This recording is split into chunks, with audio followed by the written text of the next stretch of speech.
Why was your ex sad when they broke up with you, but they still pushed you away? Because it doesn't make any sense. If you have control to not break up with someone, why would you be sad and do it anyway? So there is an answer. It may not be satisfying, okay, because you wouldn't do something like this, but there is an answer, and the answer comes from a place of observing every dismissive avoidant. That's an attachment style, okay? All dismissive avoidance behavior and the reasons why they break up with people. You have a dismissive avoidant ex, and that's why you're going through this, by the way. We can observe their collective behavior and notice the reasons why they do this.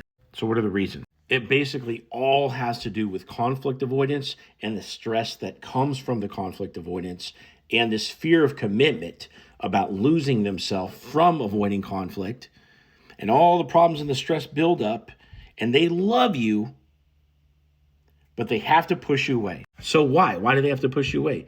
Because imagine you just ran a race. You literally just crossed the finish line.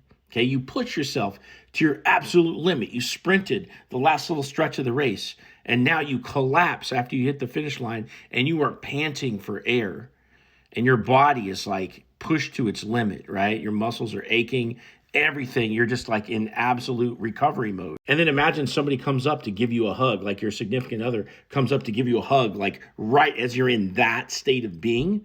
You can't receive it. Even if though you love them, you can't receive it. So you're like, get the fuck away. Let me just breathe. So your ex was pushing themselves like a race in the relationship. Why?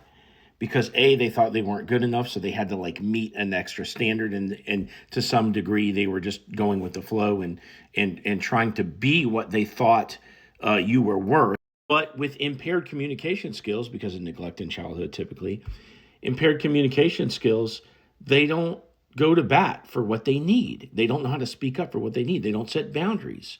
So over time, because you're not psychic, all these problems build up and they stress out, and then all of a sudden they're stretched to their limit and they're going to push you away, even though they're sad. What you need to know is that this is a temporary problem.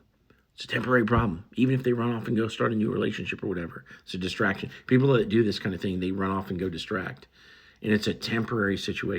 So if you want to be reunited with this ex that's done this to you, I understand maybe not everybody wants to go through this, but it can be done. You can put your relationship back together. If you want help, click here, set up a call, tell me your story, and we'll go exactly through everything that happened and exactly everything you need to do from here.